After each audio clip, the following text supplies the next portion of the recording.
But what does it represent? Yeah, a series. A whole bunch of things added together. You can tell me a lot more. What are being added together? Terms.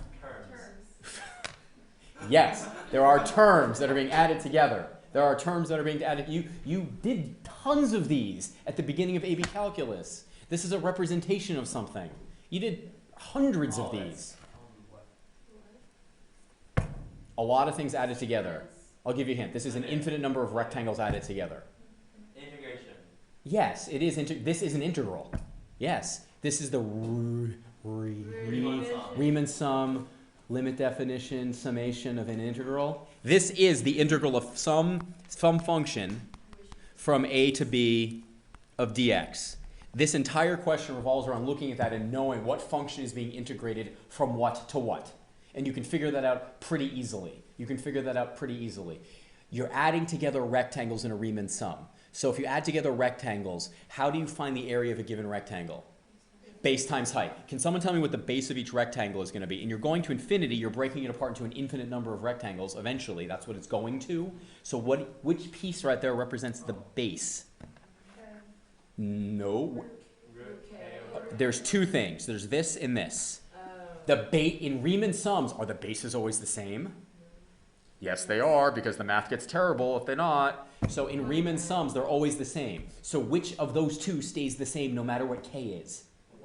1 over n. This is the base of each rectangle. So what is this?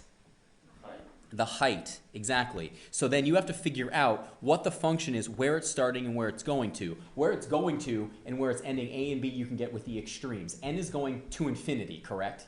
So if n is huge, if n is ballistically large, like really, really, really big, 1 over n, the base of it, the 1 over n, the base, is going to get really, really, really small, right? Any idea what that means this integral is going to start at and what it's going to go to? A general function here.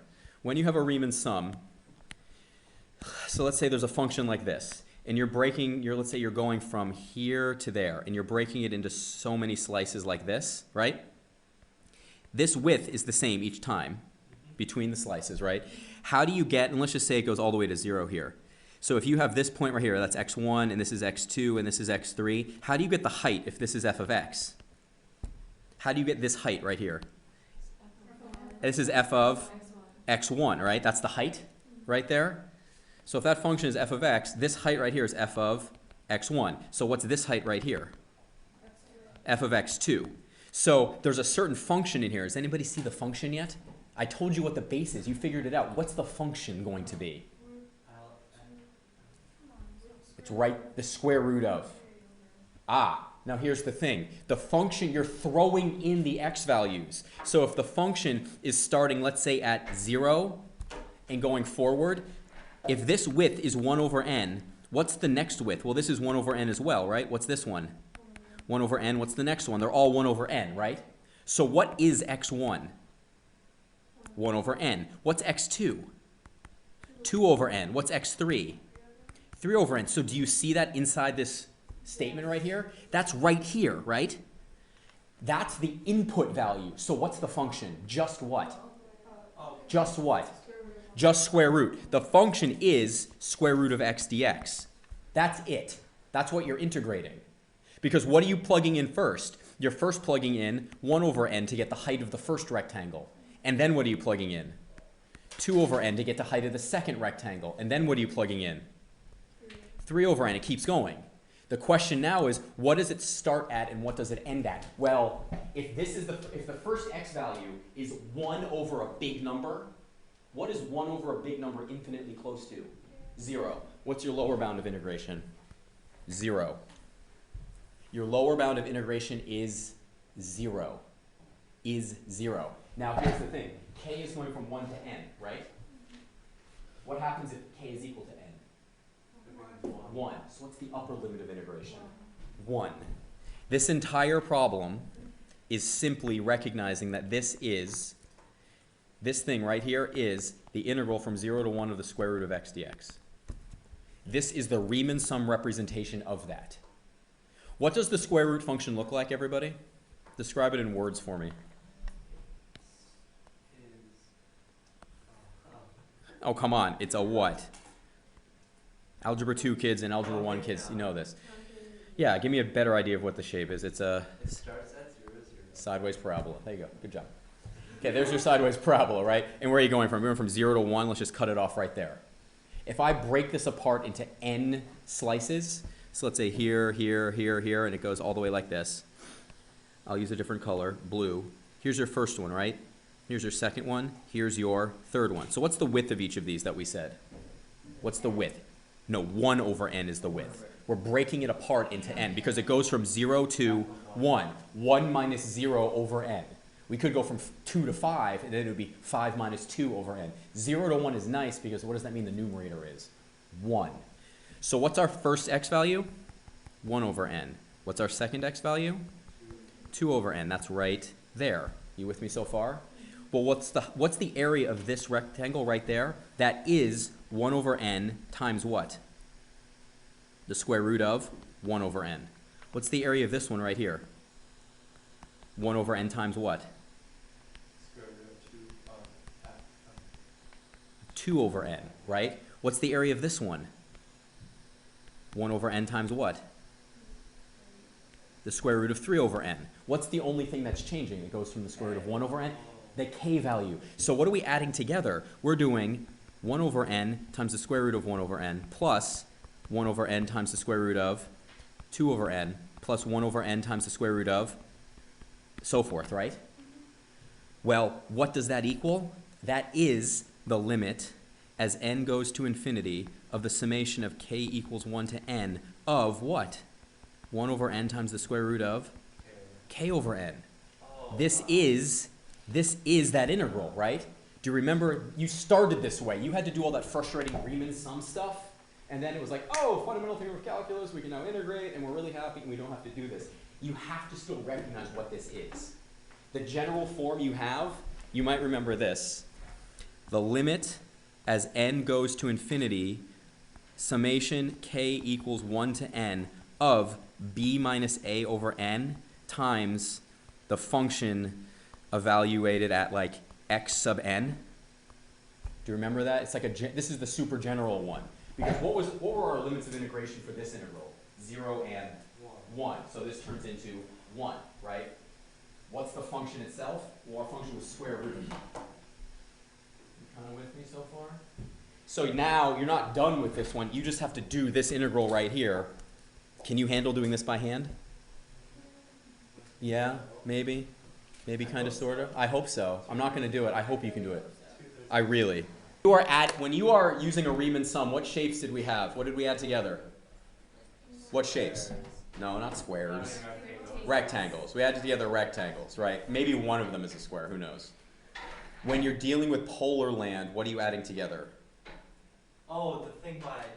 Yeah, it's the thing by, yeah, I like that. You're the loops. But what shapes are you adding together? Nope. Not circles. What are they called? Kind of triangles. Begins with an S. Sectors. Good job. Sectors. So here's the thing. You have to remember there's a function, there's a formula for the area of a sector. Do you remember what it is? Really? Does this ring any bells, everybody? Oh my goodness. Do you remember that? I'm just going to give it to you. Do you remember that? Now I do. Now you do. Ready? I'm giving that to you now. You have 60 seconds to finish this problem. Timing it now. Yeah, you talked it up. Let's just move on. No, you're like, no. We're not repressing this. We are not repressing this. Come on. So what integral are we doing here? 1/2, 0 to pi over 2 of... Yes, I was just going to ask you that. This is really important. You're sitting in the exact space.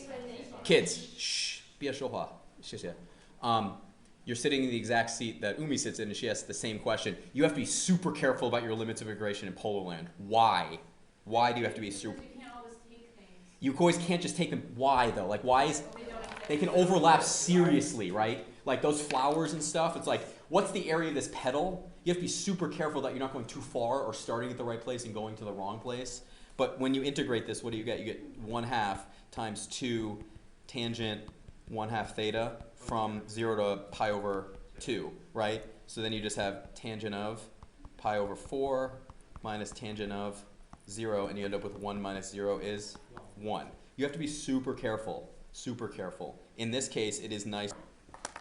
Yes, they are. You need to remember, so it's definitely 0 to 1, but you need to remember the equation for arc length in parametric land. What is it?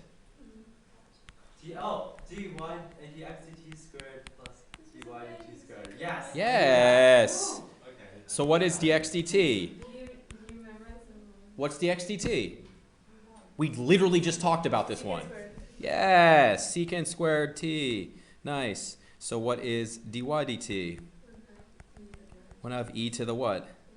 1 half t. So then you just plug these suckers in really terrible handwriting, and then you just like deal. I mean, it's going to be secant to the 4th and 1/4 t. Yeah, We're done with this?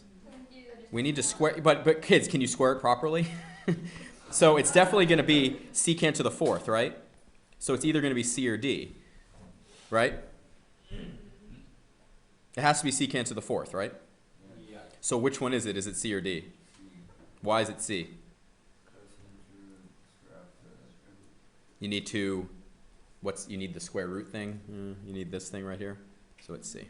Nice. Function, it's asking you to do this integral, 0 to 1 of e to the x squared dx. The thing is, you can't do that by hand, right? Well, you can't do it without the Maclaurin series. What is e to the x? E plus x squared over 2 factorial plus etc., right? So what is e to the x squared equal to? 2 factorial plus x to the over. Doesn't change, right? To the, which one? No, you're taking, what are you plugging in for x? X squared. You're plugging in x squared and you're plugging in x squared. Okay, that's nice. So what you're doing now is you're taking this right here, and where are you putting it? Right there. What you know is the integral from 0 to 1 of e to the x squared dx is approximately equal to what? The integral from 0 to 1 of 1 plus x squared plus x to the 4th over 2 plus x to the 6th over 6 dx. So can you do the integral of each of those? Oh, and you put X plus x to the 3rd over 3 plus x to the 5th over 10 plus x to the 7th over 42, and you're going from? Oh, nice. So it's going to be 1 plus a 3rd plus a 10th plus 1/42, and you're like, hey, look at that, done. This is one of the big